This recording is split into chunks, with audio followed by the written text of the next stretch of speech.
है बड़ी खोटी, शास्त्र हमारी है बड़ी खोटी, शास्त्र हमारी है बड़ी खोटी, शास्त्र पकड़िया मेरी बड़ी खोटी, मारे मोह दे नहीं रोटी, मारे मोह दे नहीं रोटी। और ननद राम राम बताते हैं, ननद तो चून की भी बुरी होती है, चून की।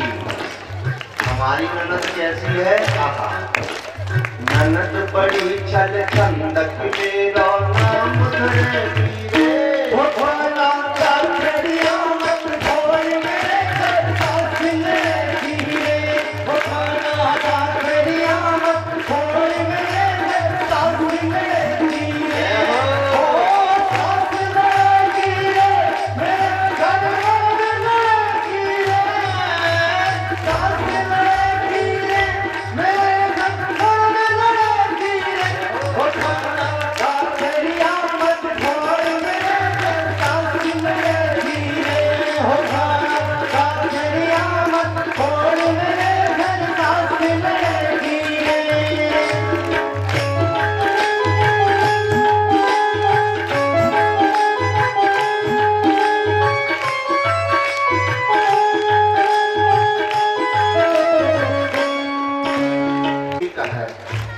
लेकिन हमारी कन्हैया ने कहा तेरी सास कैसी है? बोल पड़ी, ससुर हमारे कपिला गैया, ससुर हमारे कपिला गैया, जाने का कवायदा बिल्कुल न बोलते। ससुर हमारे कपिला गैया, ससुर हमारे कपिला गैया, सास हमारी पूरी काली मैया, सास हमारे पूरी काली मैया, ननद राम राम ननद कैसी है? सुन लो, ननद हमारी बड़ी भूतनी लगते है वीरे,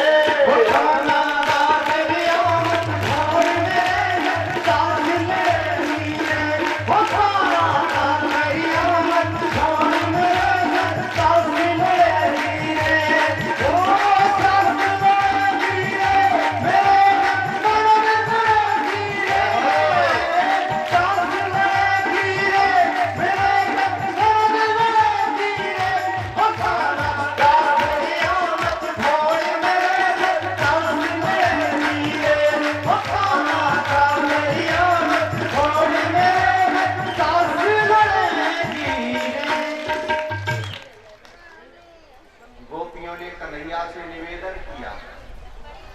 भगवान कृष्ण ने पांचों गोपियों को बिठाया और बिठा करके कहा, गोपियों,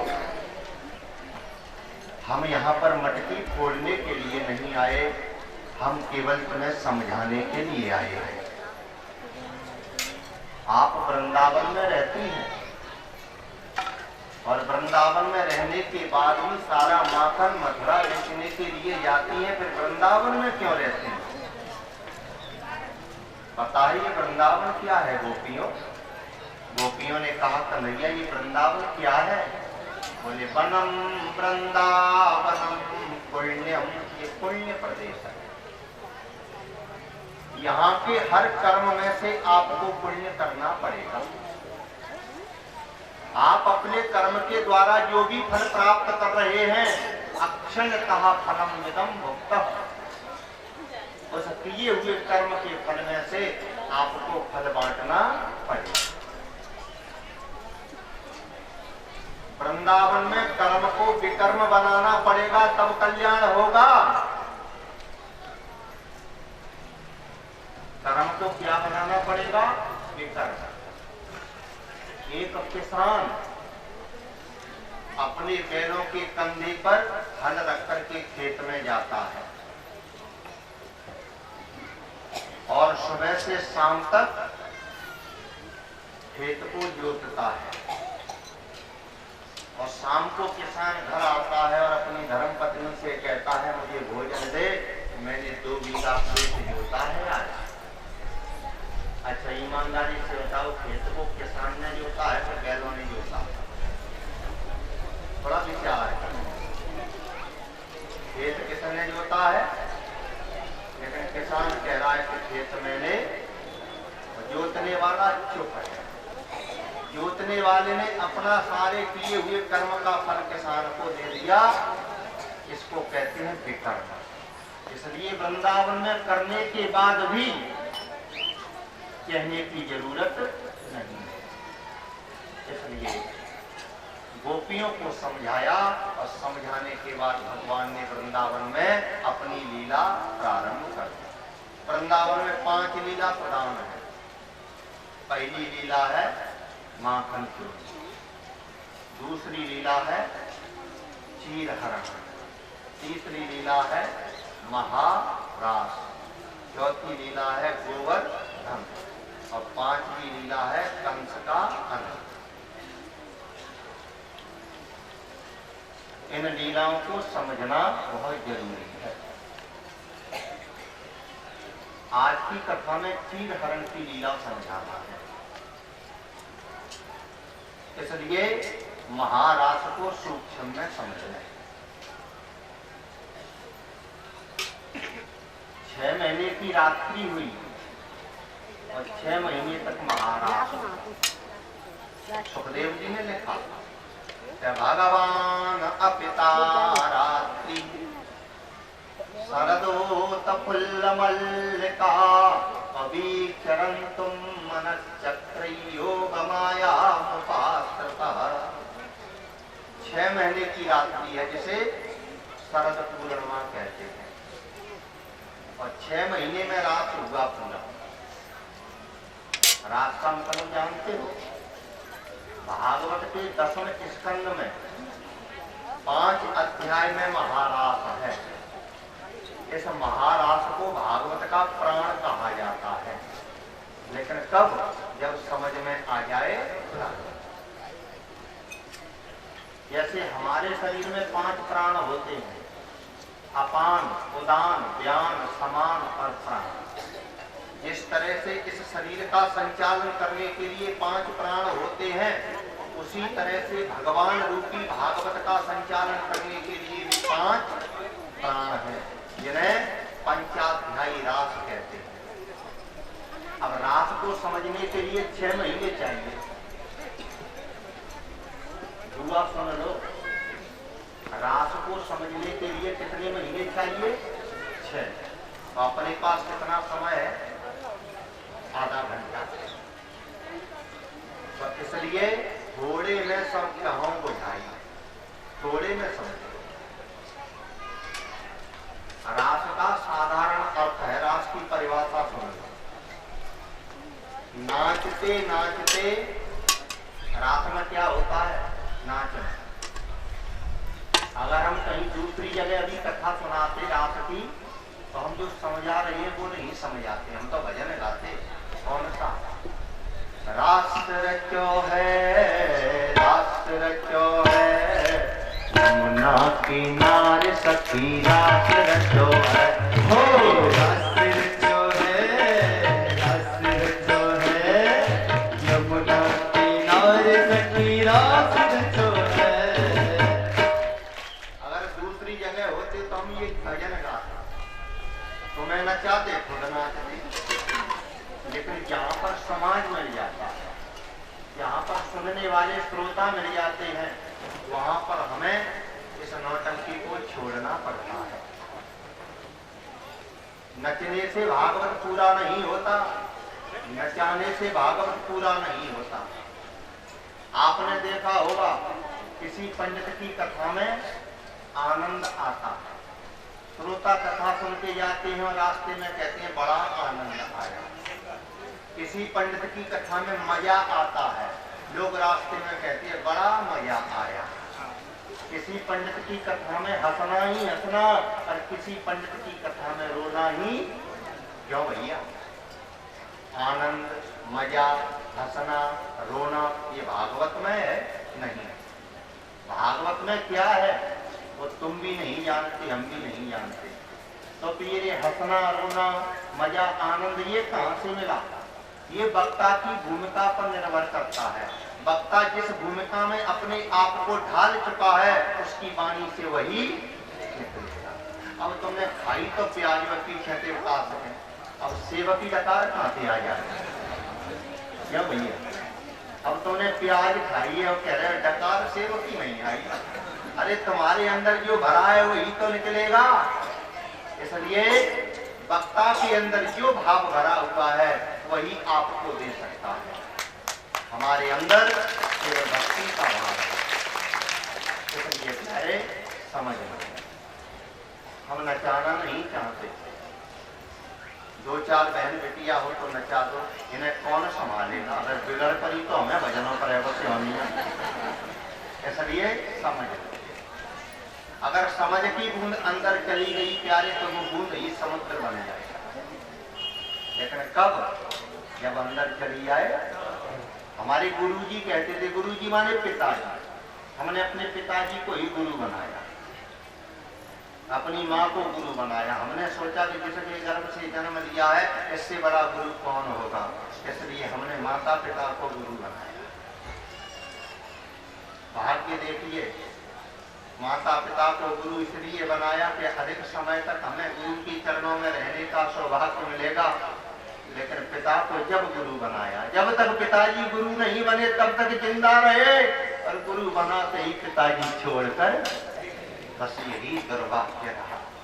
आज भी आंसू निकलाते हैं और ये कुछ भी सुना रहे हैं। आपको हर पंडित की भाषा से हट करके जो कथा सुनाई जा रही है वो हमारे पिताजी की कृपा है। वो हमारे लिए बहुत कुछ छोड़ते रहे। इसलिए प्यारे हमारे पिताजी कहते थे कि कथा में आकर के तुम बैठ गए कल्याण हो गया। क्यों भाई? कथा में आके तुम बैठ नहीं हो गया कल्याण? नहीं होगा। अभी तो आप कथा में आके बैठिए, लाली सुन लो, आप कथा में आके बैठिए, कल्याण नहीं होगा। कल्याण तो जब होगा जब कथा तुम में बैठ जाए, जब कथा तुम में बैठ जाए तब कल्याण होगा। इसलिए हमारा प्रयास है कि सत्संग का कोई बीज तुम्हारे अंदर चला जाए। ज्यादा बकने से बीज नहीं जाएगा, समझाने से जाएगा। इसलिए महाराज को समझ लो। नचने नाचने को रास नहीं कहते, ये तो व्यापार है। रास का शाब्दिक अर्थ क्या है? सुखदेव जी बोल पड़े, परीक्षक रास की परिभाषा सुने। नाचते नाचते रास में से रस रह जाए उसी को महारास। हम आम का पेड़ क्यों लगाते हैं? जड़ के लिए नहीं, लकड़ी के लिए नहीं, पत्ते के लिए नहीं। हम आम का पौधा लगाते हैं आम के रस के लिए। आम के पेड़ का सार है आम का रस, और महारास का सार भी है रस। तो नाचते नाचते रास में से क्या रह जाए? रस। ये रस क्या है? बोले रसो वही ब्रह्म, रस ही ब्रह्म है। तो ये रस रहेगा कब? बस ये समझ लो। महाराज की कथा में आज आपको ये समझना है कि ये रस रहेगा कब। अब ये कथा हमारी तरफ देखे तब समझ में आएगी कथा। हमारी हथेली की तरफ देखे। कुछ कथाएं सुनी जाती हैं, कुछ कथाओं को देखा जाता है और कुछ कथाओं को चाखा जाता है। तो हमारी तरफ देखें तब समझ में आएगी। पढ़ी लिखी हो? अरे कहो हाँ। अब हमारी तरफ देखें, रास में से क्या रह जाए? रस। अब हमने अपनी हथेली पे लिखा, हमने अपनी हथेली पे लिखा रास। क्या लिख दिया? रास। अब इसमें से क्या रहे? रस। तो इसमें से क्या चीज हटा दें कि रस रह जाए? बोलो बोलो। दो शब्द हमारे कानों में आए। सामने वाले भैया कह रहे हैं डंडा हटा दो, हमारे पंडित जी गुस्सा में कह रहे हैं लठिया हटा दो, लठिया। अच्छा, जो भी हो, बात केवल समझने की है, सुनने की कम है, समझने की है। तो हमने रास में से क्या हटा दिया? रस रह गया। डंडा। अब ये समझना है कि डंडा के हटते ही रस रह गया। ये डंडा क्या है जो बीच में दिक्कत दे रहा है? ये डंडा है अभिमान। परीक्षक, तेरे जीवन का हर कर्म महारास बन सकता है कब? जब उस कर्म में से अभिमान हट जाए। इसलिए हमारे सुखदेव जी कह रहे हैं, अभिमानी काहे हो गया इस दुनिया में आकर के। अभिमानी काहे हो गया इस दुनिया में आकर के। ओ अभिमानी काहे हो गया इस दुनिया में आकर के। अभिमानी काहे हो गया इस दुनिया में आकर के। तूने पक्का किया करार तेरी गिनतनी सरकार। क्यों सपने में सचो गया इस दुनिया में आकर के। अभिमानी काहे हो गया इस दुनिया में आकर के। तूने पक्का किया, क्यों सपने में सचो गया इस दुनिया में आकर के। अभिमानी काहे हो गया इस दुनिया में आकर के।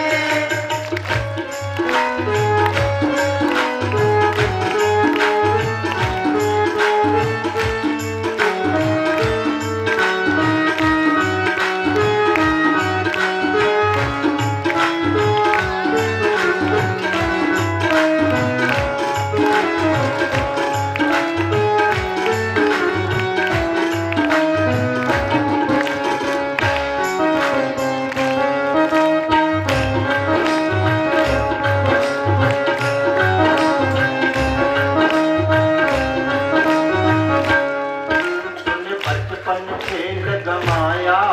तूने बचपन खेल गवाया। तूने बचपन खेल गमाया। तूने बचपन खेल गवाया।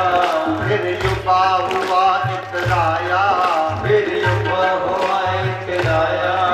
नारी से देह लगा के।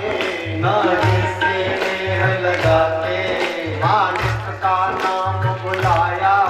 मालिक का नाम बुलाया। और तू मोहनी सा में सो गया इस दुनिया में आकर के। तू मोहनी सा में सो गया इस दुनिया में आकर के। वो तूने पक्का किया करार तेरी गिनतनी सरकार।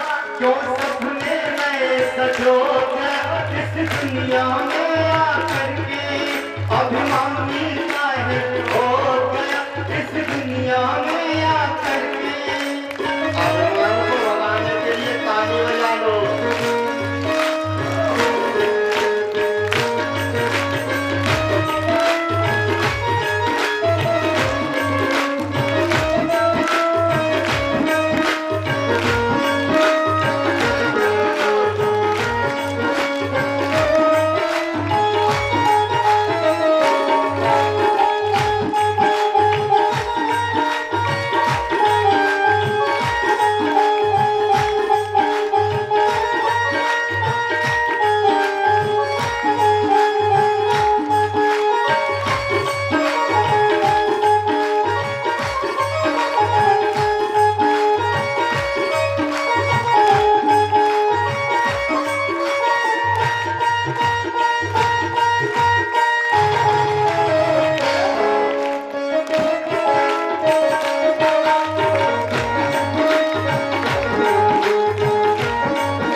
से बच सकते हो प्यारे, बुढ़ापे से नहीं बच सकते।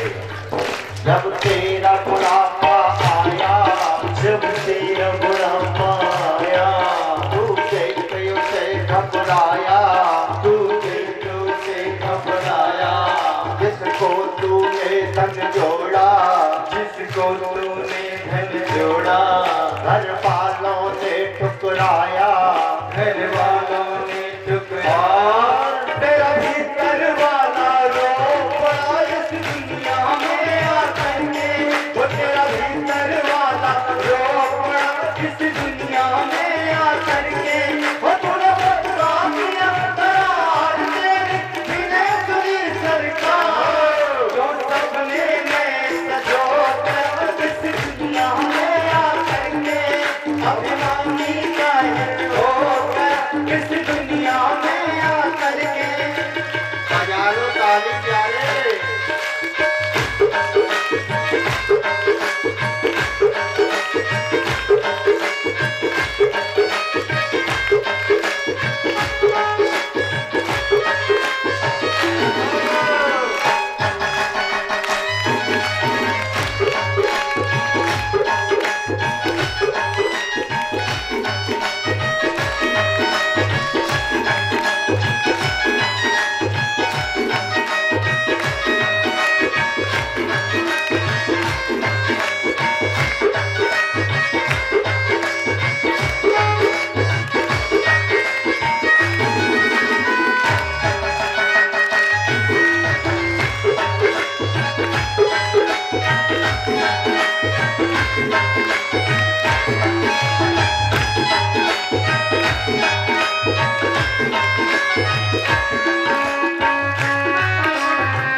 ईश्वर से नेह लगा ले, ईश्वर से नेह लगा और जो होना था सो हो गया इस दुनिया में आकर के, जो होना था सो हो गया इस दुनिया में आकर के, वो तूने बता दिया करार तेरे बिना सुनी सरकार, जो सपने में सजो गया इस दुनिया में आकर के, वो दीवानी काहे हो गया इस दुनिया में आकर के, वो तूने बता दिया करार तेरे बिना सुनी सरकार, जो सपने में सजो गया इस दुनिया में आकर के, वो दीवानी काहे हो गया इस दुनिया में आकर के, वो दीवानी काहे हो गया इस दुनिया में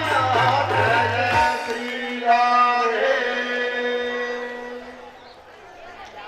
अरे जो होना था सो हो गया इस दुनिया में आकर के, जो होना था सो हो गया इस दुनिया में आकर। हरि आज का दिन और है, कल तेरे जीवन को द्वारिका में प्रवेश कर दूंगा, और जब जीव द्वारिका में प्रवेश कर जाता है तब एक तक्षक तो क्या परीक्षक करोड़ों तक्षक आ जाए वो भी दस नहीं पाते। इसलिए मैं तुझे वृंदावन के माध्यम से द्वारिका लेना चाहता हूँ। आइए इन्हीं शब्दों के साथ थोड़ा विश्राम लेते हैं। गर्मी का मौसम है, सबको प्यास लग रही है, इसलिए जलपान करने वाले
बगल में है बस नहीं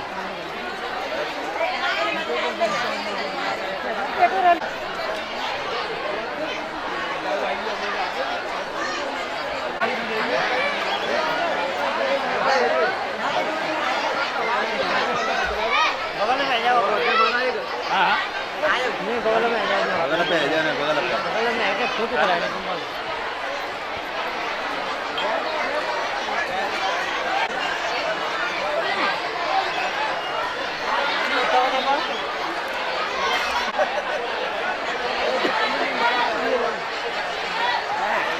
हालाते देखियो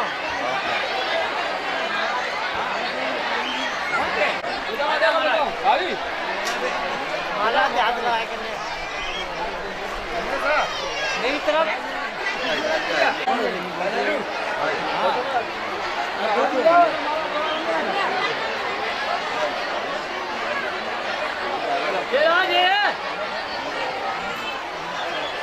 अरे बोलो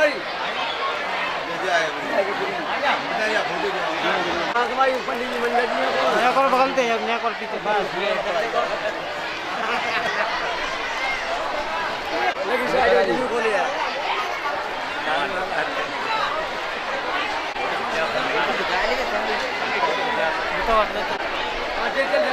देखो मेरी तरफ आइए भजन को सुनते हुए भागवत में चलते हैं। देखो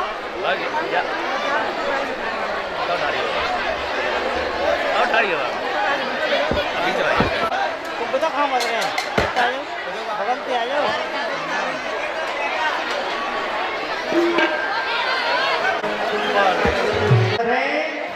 दोनों हाथ उठा करके एक बार बोलिए ब्रज गलियों में झूम झूम के ब्रज गलियों में राधे गाओ ब्रज गलियों में राधे राधे गाओ राधे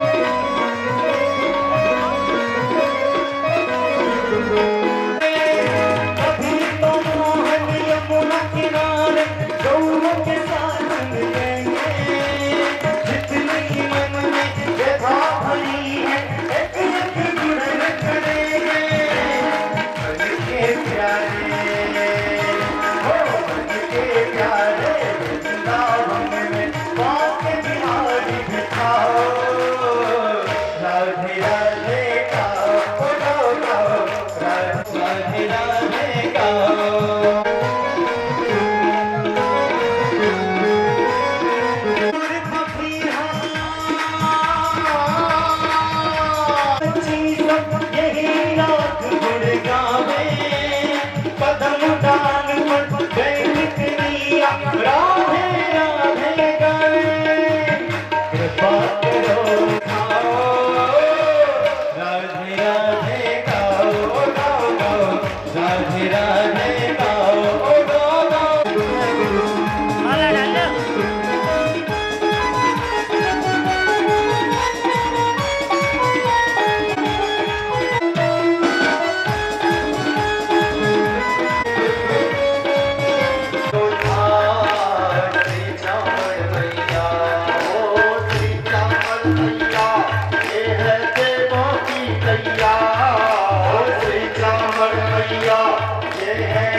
नहीं आई थी हमारे पास, आप बैठ जाते हो, न घूमने की जरूरत है आपको। तो क्या कह रहा है आपका माइक, क्या नहीं कह रहा है, आप तो बैठे हो बस। अब हम इसलिए नहीं बोल पा रहे, क्या व्यवस्था नहीं है, लेकिन घूमना तो चाहिए आपको एक दो बार। हाँ, चीर हरण, पहले कथा सुन लो जो हम सुनाते थे, पंडित सुनाते। और एक बात सुन लो खुले शब्दों में, हम पंडित नहीं हैं, हम अपने आप को व्यास की संतान आज भी मानते हैं। इसलिए हाथ जोड़ रहे हैं, झोली फैला रहे हैं।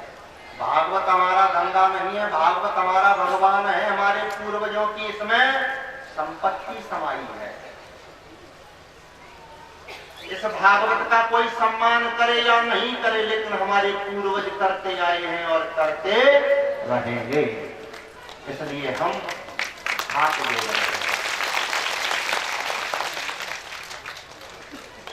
ये भागवत केवल सुनने का दर्शन नहीं है प्यारे, ये समझने का दर्शन है। आज की कथा को यदि एक बेटी भी समझ गई तो पता है क्या होगा।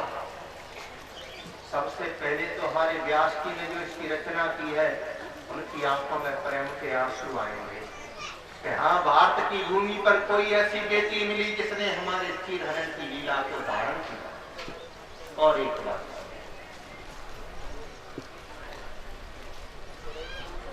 ब्राह्मण कहते हैं, पंडित कहते हैं कि भगवान ने चीर का हरण किया। कौन कहता है कि मेरे गोपाल ने चीर का हरण किया?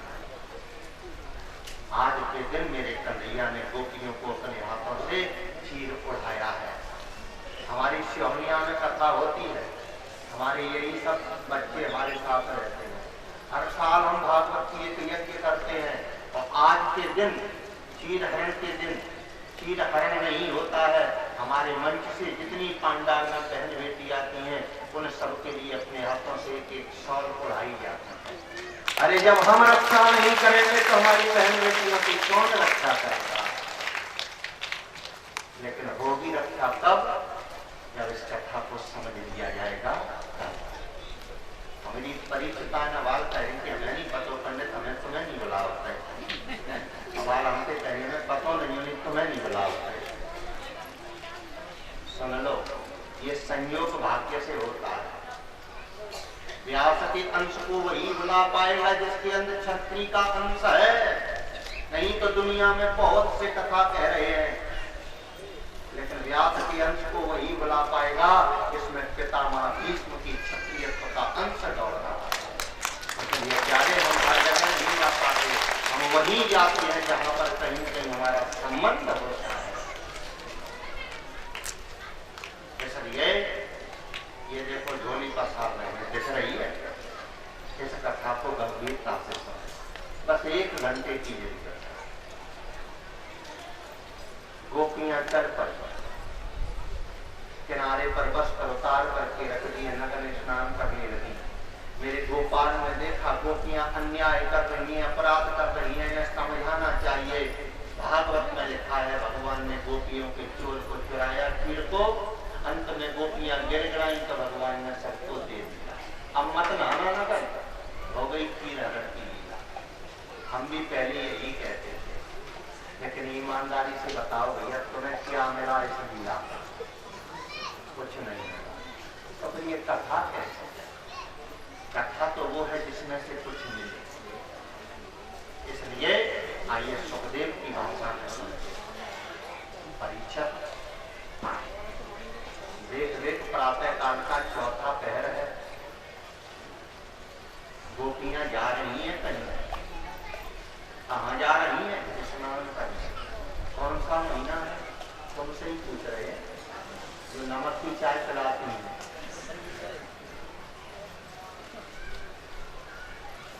हमारे 8 दिन कट जाते हैं जब कोई एक भक्त मिल जाता है। गोपियां स्नान करने के लिए जा रही हैं, कौन सा महीना है?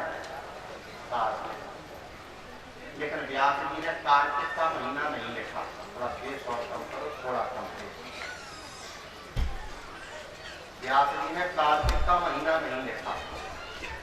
क्यों?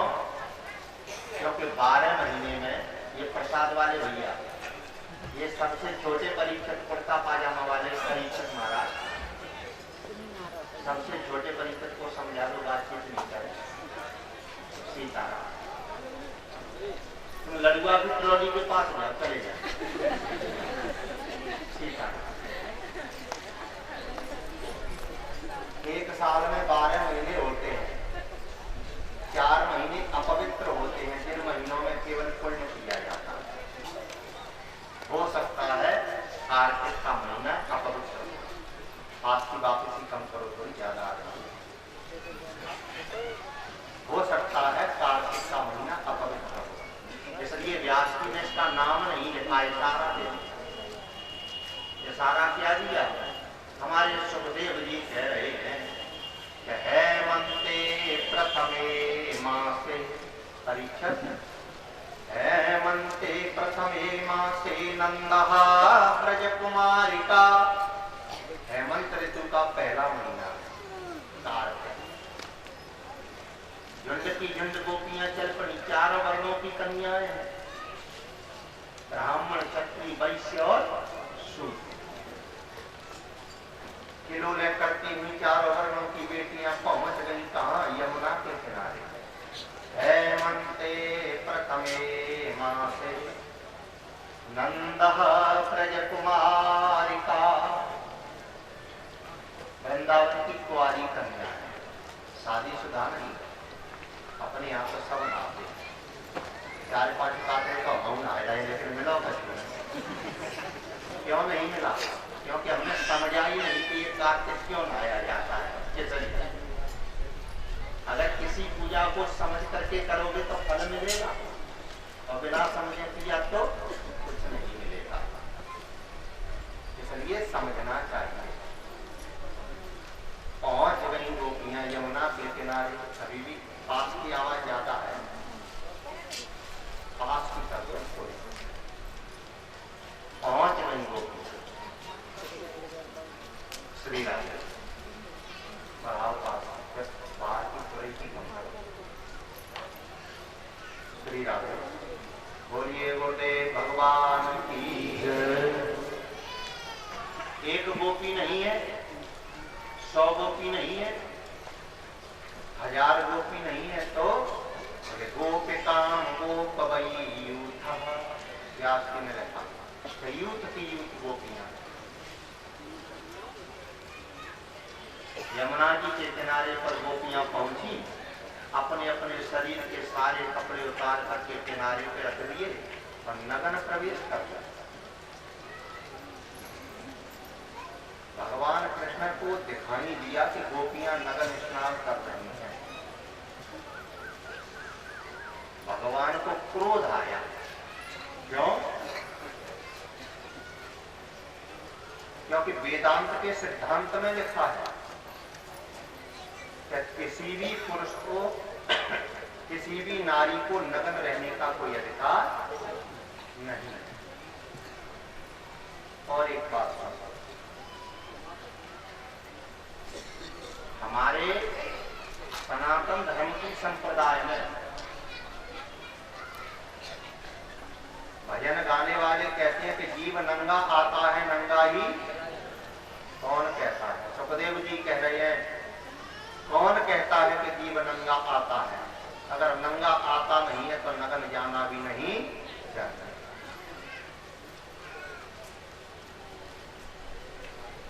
भगवान को बहुत बुरा लगा। मेरी संप्रदाय में, मेरे सनातन धर्म की पद्धति में किसी को नग्न रहने का कोई अधिकार नहीं है। हाँ, अगर कोई संन्यास मार्ग में चला जाता है और संन्यास मार्ग में जाकर के कोई हंस की गति से जब परम हंस की गति में प्रवेश करता है, तब उस संत को नग्न होने का अधिकार है, लेकिन उसमें भी सुधार किया। सुखदेव से बड़ा कोई नग्न योगी नहीं है। सुखदेव जी के बारे में लिखा है योगी नहीं है, योगी नाम परमं गुरु। ये योगियों का परम गुरु है। हाँ, अगर कोई संन्यास मार्ग में हंस से परमहंस की गति में चला जाता है, तब उस साधु को नग्न होने का अधिकार है। लेकिन सुधार किया हमारे सुखदेव जी ने, ऐसे परमहंस को नग्न होने का तो अधिकार है, लेकिन किसी भी बस्ती में आने का कोई अधिकार नहीं है। और सुन लो, आज से 40 वर्ष पहले जैन धर्म की सवारी निकलती थी नगन, लेकिन दिन में नहीं निकलती थी, रात्रि में निकलती थी। और अब तो बारात की बारात दिन में चली जा रही है, कोई रोकने वाला नहीं। क्यों? क्योंकि रोकने वाले बिगड़ गए।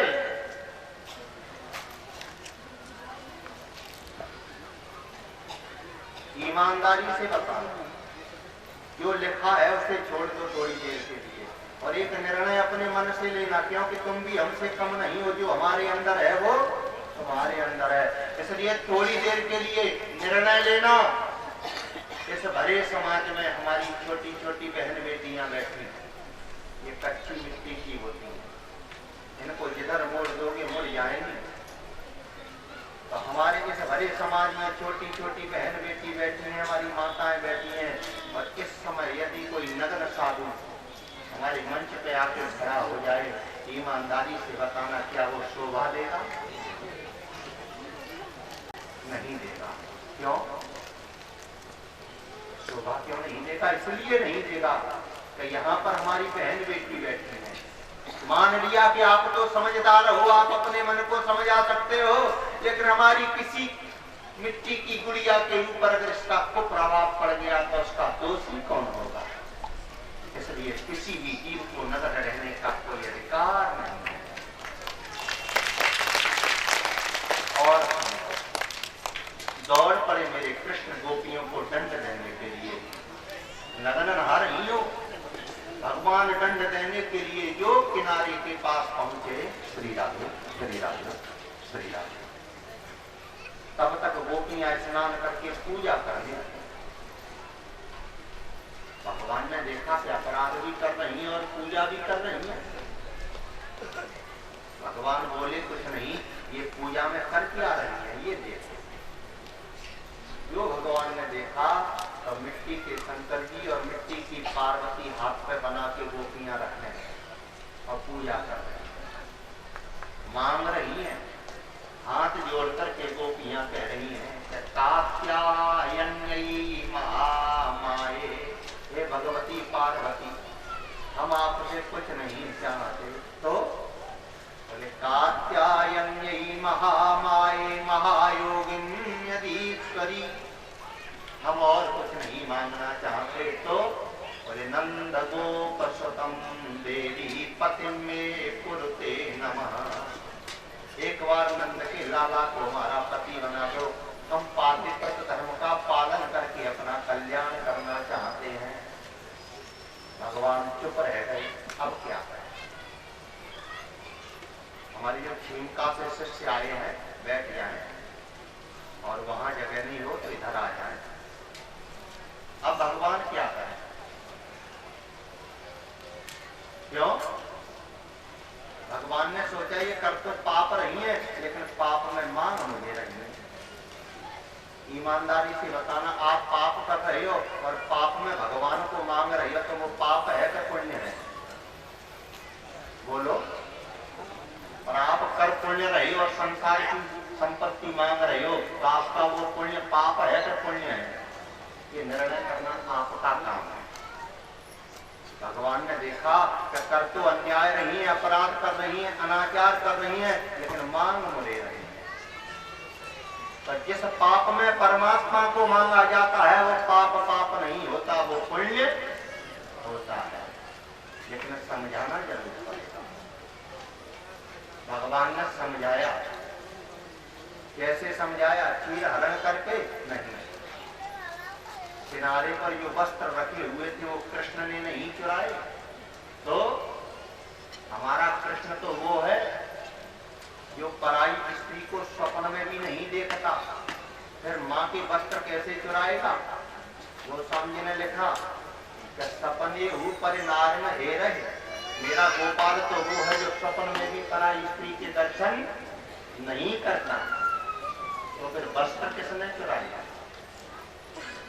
भगवान सुखदेव जी कह रहे हैं कि बंसी बंस परो भूतः, स्त्री स्त्री के वस्त्र को छीन सकती है। भगवान के हाथ में बंसी है, भगवान ने बंसी से कहा कि बंसी तो ये दोष नहीं लगेगा, तू गोपियों के चीरों को चुरा के कदम पर टांग दे।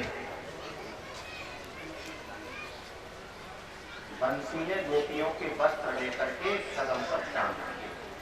गोपियां मलमल करके स्नान कर रही थी प्यारे, पूजा करने लगी। पूजा करने के बाद क्यों किनारे की ओर देखा तो वस्त्र नहीं है, घबराने लगी, चारों तरफ देखने लगी। तब तक मेरे गोपाल के दोनों पैर हिलते हुए दिखाई दिए कदम पर। गोपियों ने देख लिया, अरे नंद का लाला है सीताराम, अरे नंद का लाला है। गोपियां खड़ी हो गई और भगवान से स्तुति करने लगी। भगवान से निवेदन करने का तरीका भी अलग अलग होना चाहिए। मंत्र एक होता है लेकिन जपने की विधि अलग अलग होती है। जैसे मंत्र है ओम नमो भगवते वासुदेवाय, अब इसको जपने की विधि अलग होगी तब फल मिलेगा। ब्राह्मण इस मंत्र को किस तरह से जपे, क्षत्रिय किस तरह से जपे, शूद्र किस तरह से जपे और वैश्य किस तरह से जपे, मंत्र को जपने की विधि अलग अलग है। अगर ब्राह्मण इस मंत्र का जाप करता है तो सिर्फ इतना कहेगा ओम नमो भगवते वासुदेवाय बस। और अगर क्षत्रिय इसी मंत्र का जाप करता है तो उसे नमः शब्द दोनों बार लगाना पड़ेगा, ओम नमो भगवते वासुदेवाय नमः। क्षत्रिय को पीछे भी नमस्कार करना पड़ेगा, प्रणाम करना पड़ेगा। तो यहाँ पर गोपियों ने जो स्तुति की है वो अपने धर्म के अनुसार की, वर्ण के अनुसार। 4 वर्ण हैं, ब्राह्मण, क्षत्रिय, वैश्य और शूद्र। लोग कहते हैं कि वर्ण व्यवस्था ब्राह्मणों ने की है। जो ज्यादा पढ़े लिखे लोग हैं वो समाज में चिल्ला चिल्ला के कहते हैं कि वर्ण व्यवस्था ब्राह्मणों ने की है। कौन कहता है कि ब्राह्मणों ने की है? भगवान गीता में चिल्ला चिल्ला करके कह रहे हैं अर्जुन एक बार गीता पढ़ लो, ज्यादा विद्वान मत बनो, समाज पर दोष मत लगाओ। एक बार गीता पढ़ लो, कृष्ण क्या कह रहे हैं। भगवान अर्जुन से चिल्ला चिल्ला करके कह रहे हैं अर्जुन चातुर्वर्ण मया सृष्टम, इस 4 वर्णों की व्यवस्था मैंने की है, लेकिन स्वतंत्र होकर के नहीं की है। वो भी सुन लो, भगवान कह रहे हैं कि मैंने मनमोजी रचना नहीं की है। मैं भगवान जरूर हूँ लेकिन मनमोजी नहीं हूँ। मैं भी समाज से बंधा हूँ, देश से बंधा हूँ, विश्व से बंधा हूँ।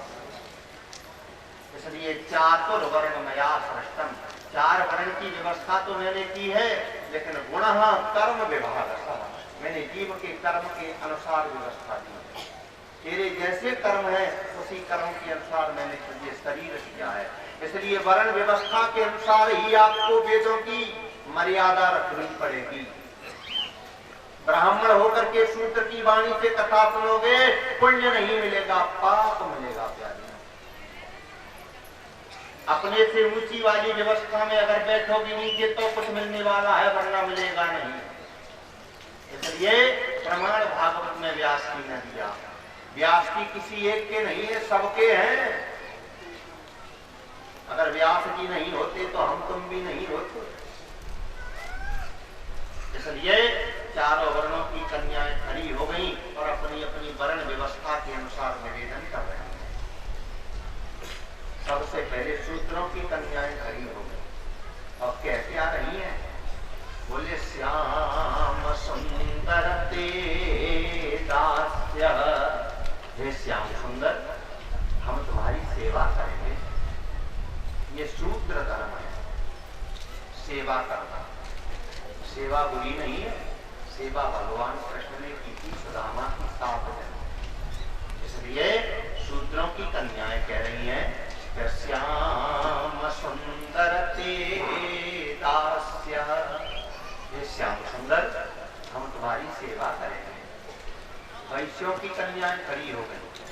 वैश्यों की कन्याओं ने ये नहीं कहा कि हम सेवा करेंगे, वो अपने धर्म से कह रही हैं श्याम सुंदर ते दास्यः अपकरवाम तव योदितम। हे श्याम सुंदर, हमारे वस्त्र दे दे, हम तुझे अपने हाथों से भोजन करके भोजन कराएंगे। तो उदर की पूर्ति करना वैश्य का धर्म है। ब्राह्मणों की कन्याएं खड़ी हो गई। ये नहीं कहा कि हम सेवा करेंगे, ये नहीं कहा कि हम तुम्हारे उदर की पूर्ति करेंगे। ब्राह्मणों की कन्याएं कह रही हैं श्याम सुंदर दास्य, हम सेवा नहीं करेंगे। और करवाम तव योदितम, हम भोजन भी नहीं कराएंगे। तो बोले देहि वासांसि धर्मज्ञः, अगर हमारे वस्त्र दे देगा तो हम तुझे धर्म की परिभाषा समझाएंगे, धर्म क्या है। अब कौन रह गया? बोलो। क्षत्रियों की कन्याएं। क्षत्रियों की कन्याओं ने अपने धर्म का पालन किया, खड़ी हो गई, आंखें निकाली कन्हैया की ओर और बोल पड़ी श्याम सुंदर दास्य, हम सेवा नहीं करेंगे चरणों की। और करवाम तव न योदितः, हम पेट भी नहीं भरेंगे। देवासांसि न धर्मज्ञ, हम धर्म का मार्ग भी नहीं बताएंगे। कन्हैया ने कहा तो राज्य प्रभाव है, पहले तो कान पकड़ के हम दंड देंगे, फिर राजा से पिटाई करवाएंगे। ये क्षत्रिय धर्म है, दंड देना क्षत्रिय का काम है। लेकिन अपराध करने वाले को, गरीब को दंड मत दे देना, नहीं तो तुलसी हाय गरीब की और कबहु न सफल जाए। भगवान ने देखा कि गोपियां धर्म के अनुसार वस्त्र मांग रही हैं। अब यहाँ से शुरू होती है क्षीर हरण क्षीर शरण की लीला। भगवान बोल पड़े, हे गोकुल की गोपियों, हे वृंदावन की गोपियों, अगर वस्त्र मांग रही हो तो उसी गोपी को वस्त्र मिलेंगे जो गोपी अपना वस्त्र पहन करके यमुना से बाहर निकल आएगी। और जो गोपी अपना वस्त्र पहन करके वस्त्र मांगेगी, उस गोपी को मैं अपने हाथों से वस्त्र दूंगा। अब इस भाषा को समझें, भगवान क्या कह रहे हैं? कुंवर जी बैठ जाओ, ए कुंवर जी बैठ जाओ, बैठ जाओगे तो ब्याह हो जाओ, ठाड़े रहोगे तो कछु ना होने। ठीक है, एक बात बोले मत क्या, अब बेटा तुम्हारी बहुत अच्छी है, बात मान जाते। ये व्यवस्था तो हमने यहाँ देखी, धर्मशील भी है और कर्मशील। भगवान क्या कह रहे हैं वो और जो भगवान से प्रेम करती है, जो भगवान को मानती है, वो जरूर समझे। अगर आपने शीलता रूपी वस्त्र पहन लिया तो तुम्हें क्या मिलेगा? और वैसे किसी भी माँ को ज्ञान और वैराग्य लेने का अधिकार नहीं है। वो सामने में लिखा, यद्यपि जो सीता नहीं अधिकारी, जदप जो सीता नहीं अधिकारी, जदप जो सीता नहीं अधिकारी, जदप जो सीता नहीं अधिकारी। वैसे किसी भी माँ को ज्ञान और वैराग्य लेने का अधिकार नहीं है। क्यों? उनकी मजबूरी है, माँ की व्यवस्था है, वो विवश है। क्यों? क्योंकि ज्ञान लेने के लिए घर छोड़ना पड़ेगा। और हमारी माँ घर के बाहर सुंदर नहीं लगती, हमारी माँ घर की देहरी के आंगन में सुंदर लगती है। हमारी बेटियां घर की शोभा है, बाहर की शोभा नहीं है। जो बेटियां मंच पर आकर के प्रवचन करती हैं कितनी भी सुंदर लगे, लेकिन मेरे गोपाल को वो सुंदर नहीं लगती। मेरा भगवान कहता है कि बेटियों की सुंदरता तो अपने घर के आंगन में है। अगर माता पिता के घर में रह रही हो तो अपने माता पिता के आंगन में सुंदर लगती हो, और ससुराल के लिए जाती हो तो ससुराल की देहरी के भीतर सुंदर लगती हो। इसलिए ज्ञान लेने की कोई अधिकार ही नहीं। ज्ञान में घर छोड़ना पड़ता है तब ज्ञान मिलेगा, और वैराग्य लेने का भी अधिकार नहीं है, क्योंकि वैराग्य में कपड़े छोड़ने पड़ते हैं, लंगोटी लगानी पड़ती है। इसलिए हमारी माँ वस्त्र भी नहीं छोड़ सकती। लेकिन सुखदेव जी ने सुधार किया। सुखदेव जी कह रहे हैं कि मेरी माँ को ज्ञान लेने का भी अधिकार है और वैराग्य लेने का भी अधिकार है, लेकिन कब? जब शीलता रूपी वस्त्र को पहन लेती है अब समझो। जो बेटी इस वस्त्र को पहन लेती है उसकी आंखें नहीं रहती फिर, तो एक आंख ज्ञान बन जाता है, एक आंख वैराग्य बन जाता है। वो समझे में लिखा। अगर किसी बेटी ने शीलता रूपी वस्त्र पहन लिया पलकों पर तो वो आंखें बदल जाती हैं। अब आंखें नहीं रही तो लिखा गोस्वामी जी ने, फिर ये आंखें क्या हो जाती हैं? ज्ञान विराग नयन उरगारी, ज्ञान विराग नयन उरगारी, ज्ञान विराग नयन उरगारी, ज्ञान विराग नयन उरगारी। सुन लो भैया, जब आप शीलता रूपी वस्त्र पहन लेती हैं तब आपकी नेत्र नहीं रहते, एक आंख ज्ञान बन जाती है और एक आंख वैराग्य बन जाती है। अब आपको अपनी रक्षा खुद नहीं करनी, आपकी रक्षा करने वाले दो बेटा आ जाएंगे। कौन? संसार के बेटा। इन पर भरोसा मत करना, ये तो आंखों के सामने तुम्हारी इज्जत लुटवा देंगे, और लुटवाई है। प्रमाण चाहते हो? महाभारत में चलते, बिना प्रमाण के कथा मत सुनो। अगर संसार के बेटाओं पे भरोसा करोगी तो जब समय आएगा तुम्हें बचाने का तभी पलक झुका लेंगे, नेत्र झुका लेंगे, तो तुम्हारी आबरू लुटती चली जाएगी। इसका प्रमाण महाभारत में है। सीताराम, ये माई के पास कोई बातचीत कर रहे हैं भैया। सीताराम, सीताराम, यही होंगे चार्ज कराए वाले, मोबाइल चार्ज कर दो। सीताराम। और सुन लो, इसका प्रमाण महाभारत है। पांचों पांडव जुआ खेलते खेलते अपनी पत्नी को हार बैठे। दुर्योधन ने आदेश दे दिया दुशासन को, दुशासन बड़ी सभा में पांचाली का वस्त्र खींच करके ला। जिसने मेरा अपराध किया था उस पांचाली को बड़ी सभा में नग्न करूंगा। बताते हैं दुशासन दौड़ता हुआ चला गया, भगवती द्रौपदी के रनिवास में प्रवेश करके हाथ पकड़ लिया।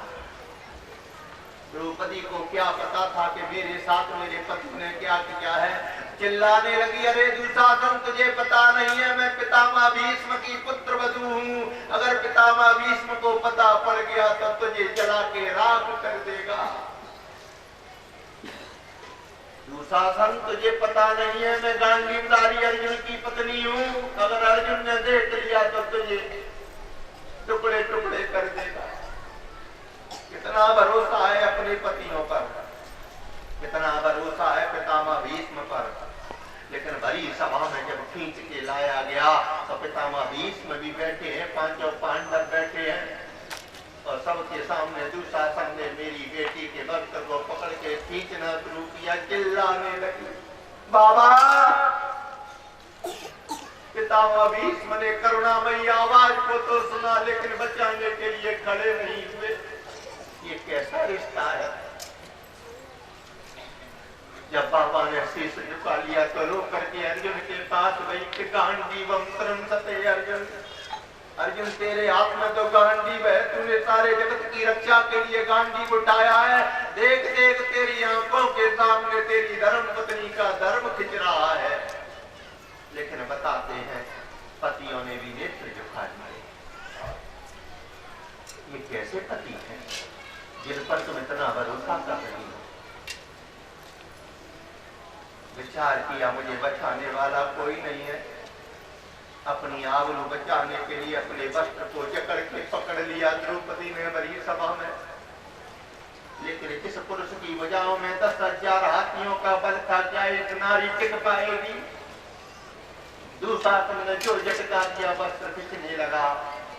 द्रौपदी समझ गई वस्त्र खींचेगा। उसने नेत्र बंद किए, संसार से आशा छोड़ी और एकदम ध्यान करके अपना वस्त्र पहना। अपना वस्त्र पहनते ही पलक झुक गए। जो पलक झुके, भगवती द्रौपदी ने दोनों हाथ उठाए और चिल्ला पड़ी, अरे भेड़ियो, खींच लो, खींच लो। लेकिन इतना ध्यान रखो, तुम जिस वस्त्र को खींच रहे हो वो मेरा वस्त्र नहीं है। मेरा वस्त्र तो तुम तो क्या इस दुनिया के सारे भेड़िए आ जाए तब भी नहीं खींच पाएंगे। जो इतना कहा, भगवान वासुदेव ऊपर से बोल पड़े, अरे द्रौपदी, अगर अपने वस्त्र को तू नहीं खींचने देगी तो संसार के वस्त्र को मैं नहीं खींचने दूंगा, मैं नहीं खींचने दूंगा। इसलिए जब शीलता रूपी वस्त्र कोई बेटी पहने लेती है पलकों पर, तो उसके नेत्रों में एक ज्ञान का प्रकाश आ जाता है और एक वैराग्य का। अब रक्षा करने की तुम्हें जरूरत नहीं है, तो रक्षा करने वाले दो बेटा आ जाते हैं। ज्ञान का बेटा है राम और वैराग्य का बेटा है भरत। माँ क्या कह रही है? माँ क्या कह रही है?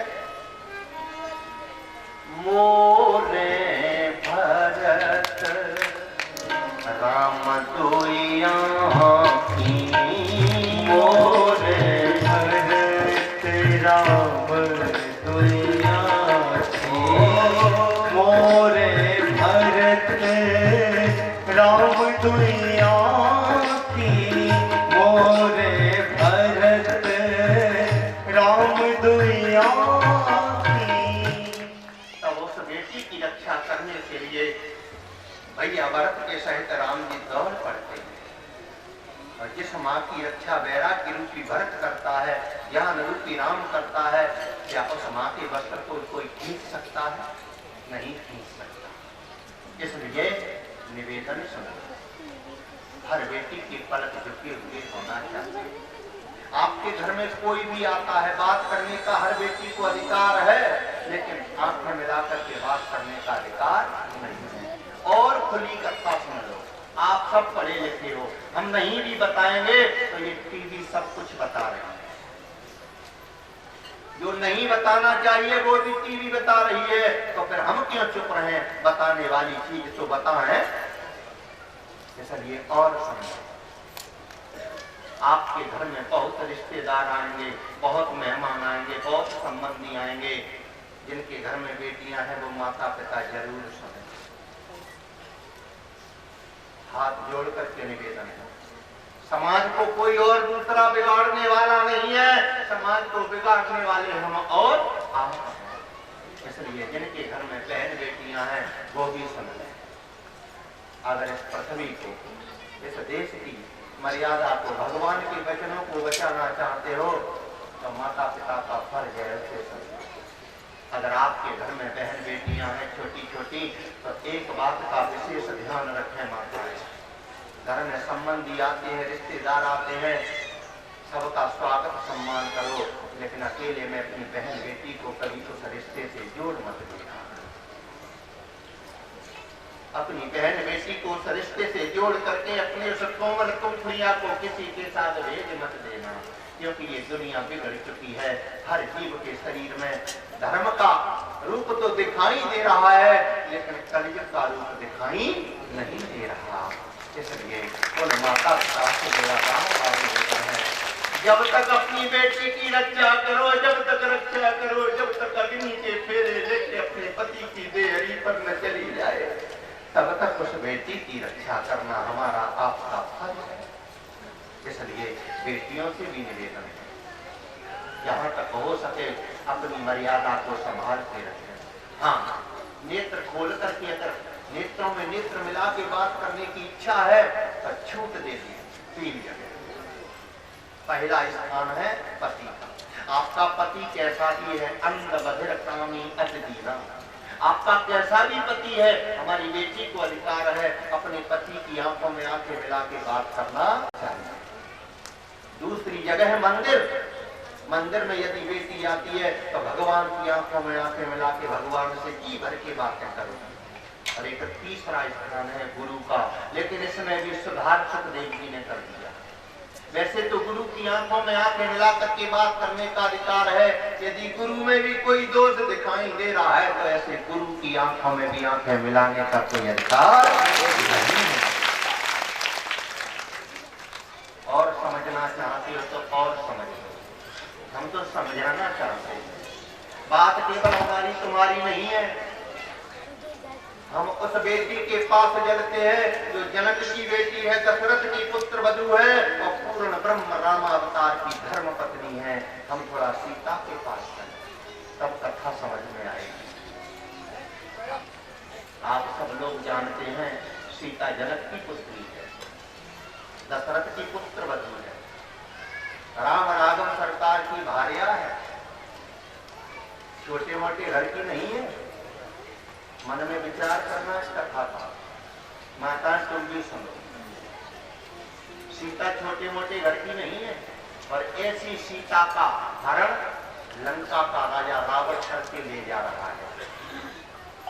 कपिला गाय की तरह से सीता चिल्ला रही है, लेकिन इस भारत में कोई ऐसा वीर नहीं था जो हमारी रोती हुई बेटी को बचा देता। वेदांत के किस सिद्धांत में लिखा है कि एक बेटी का हरण हो रहा है, एक बेटी के शरीर के वस्त्र को खींचा जा रहा है और पति नेत्र झुका करके बैठा है? ऐसा कौन से धर्म में लिखा है? मां सीता का हरण हो गया, चिल्ला रही है, रो रही है। इस देश के किसी वीर ने सीता को नहीं बचाया। हाँ, हमारे देश के एक पक्षी ने सीता को बचाने का प्रयास किया, लेकिन उसके पंख काट दिए गए। सीता रोती बिलखती लंका तक पहुंच गई। हम ब्राह्मण हैं, आप क्षत्रिय हैं, थोड़ा विचार करो। जो रावण हमारी बेटी को भारत से लंका ले गया, लेकिन राजमहल में नहीं ले गया, अशोक वाटिका में बिठा दिया। भैया, अगर सीता को राजमहल में ले जाता तो कोई रोक सकता क्या? बोलो। जो भारत से लंका तक चुरा के ले गया, अगर वो राजमहल में ले जाता तो क्या कोई रोकता?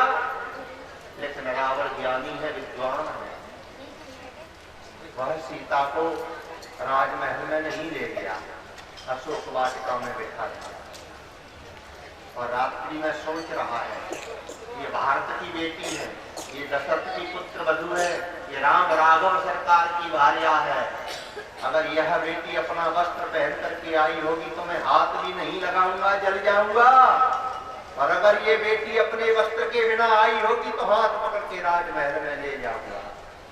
रावण प्रातः काल आता है और परीक्षा लेता है कि ये बेटी अपना वस्त्र पहन करके आई है या बिना वस्त्रों के। रावण परीक्षा ले रहा है। रामचरितमानस। रावण क्या कह रहा है? कहे रावण सोनी सुमुख सयानी, कहे रावण सुनी सुमुख सयानी, कहे रावण सुनी सुमुख सयानी, कहे रावण सुनी सुमुख सयानी। रावण परीक्षा ले रहा है। कहे रावण सुन सुमुख सयानी और मंदोदरी याद सब रानी। ये तेरी दासी बन जाएंगी, ये तेरे आगे पीछे फिरेंगी सीता, लेकिन कब? रावण बोल पड़ा, तब अनुचरी करहूं पन मोरा, तब अनुचरी करहूं पन मोरा। रावण परीक्षा ले रहा है मंदोदरी याद सबरानी तब अनुचरी करहु पन मोरा एक बार बिलोकी मम ओरा।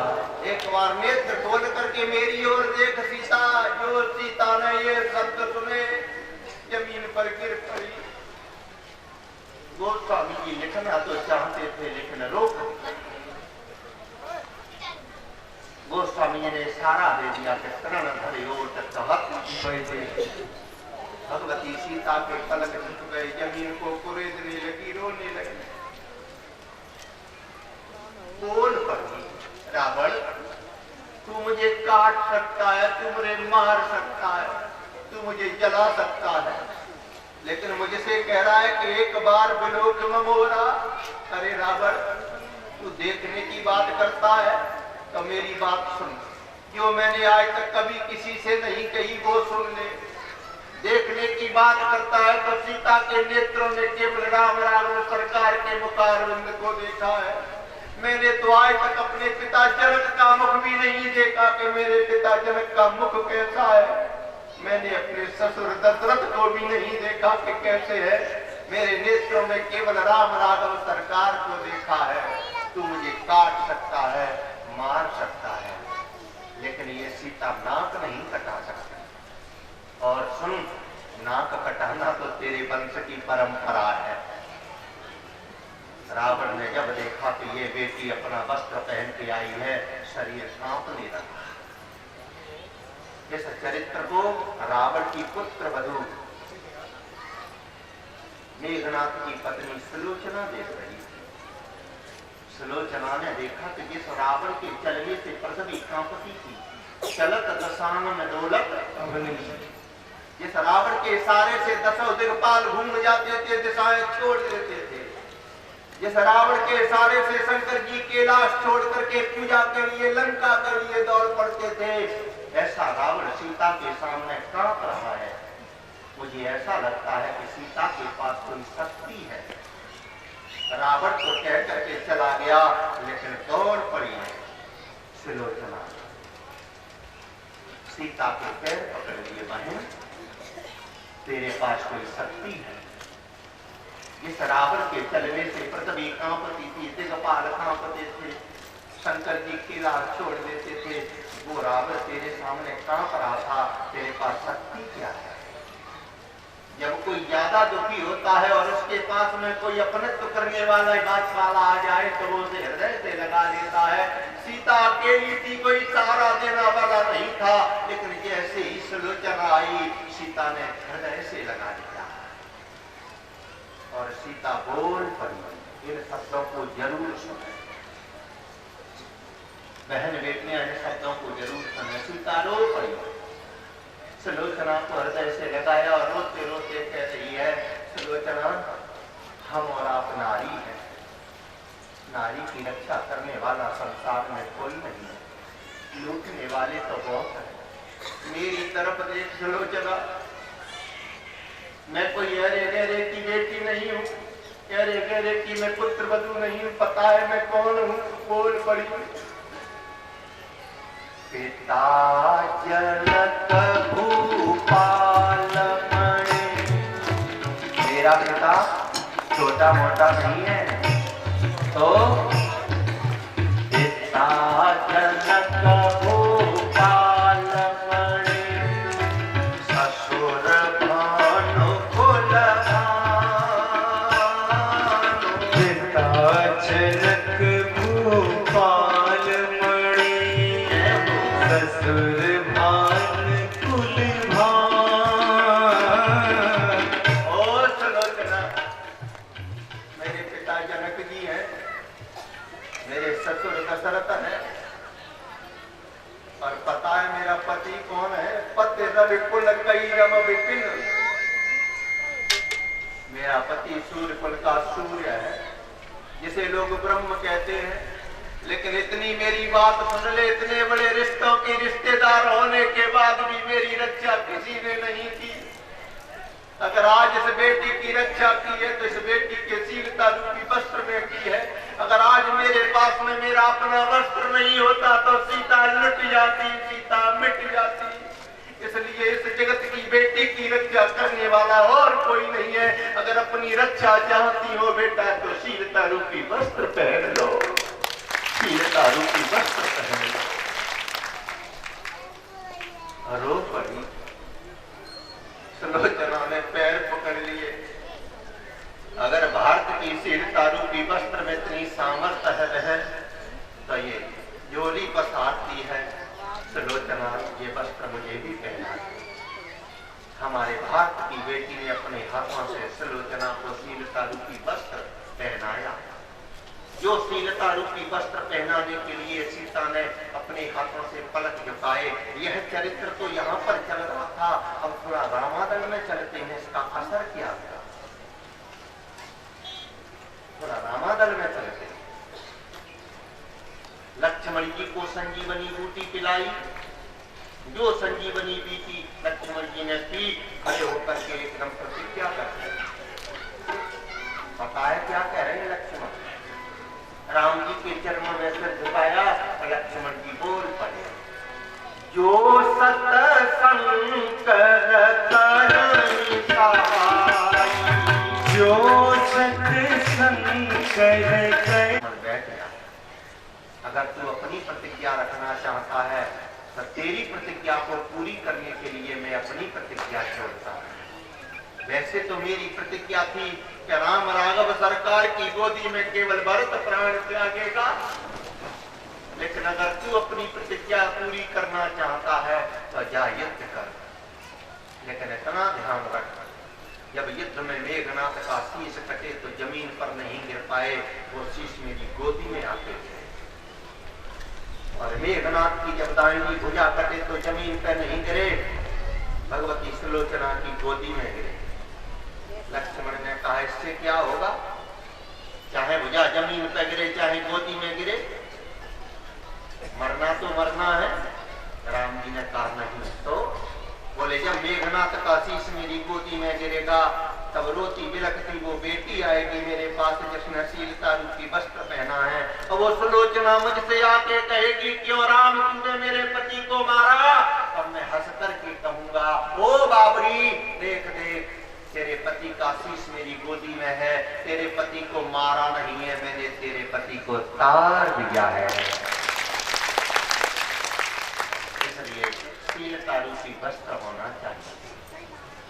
पाराशर जी खड़े हो गए, व्यास जी के पास पहुंचे। बेटा तूने अपनी माँ का वस्त्र तो बता दिया, लेकिन पिता को नहीं बताएगा। ये पिता तो आज भी नंगा है। इतने पुराणों की रचना करने के बाद भी तेरा पिता नंगा है। एक बार ये तो बता दे पुरुष का सच्चा वस्त्र क्या है। सुखदेव जी ने कहा परीक्षित ये माँ का वस्त्र है, शील। पिता के वस्त्र को पूछ लिया पाराशर जी ने, आप अपने वस्त्र को भी सुन रहे। पुरुष का सच्चा वस्त्र क्या है? पुरुष का सच्चा वस्त्र है प्रतिज्ञा। धर्मस्य योगम परम प्रतिज्ञा। जो धर्म की साधना के लिए, जो अपने कल्याण के लिए जो प्रतिज्ञा की जाती है, उस प्रतिज्ञा को पूरा करना ही पुरुष का वस्त्र है। आपने कोई प्रतिज्ञा की है? आइए समझने के लिए महाभारत में चलते हैं। भागवत के श्लोक को समझने के लिए व्यास जी के 18 पुराणों में जाना पड़ता है। केवल वृंदावन में जाकर के 6 महीने कपड़े पहनने सीख लिए, नचना गाना सीख लिया, हो गया भागवत नहीं। व्यास जी के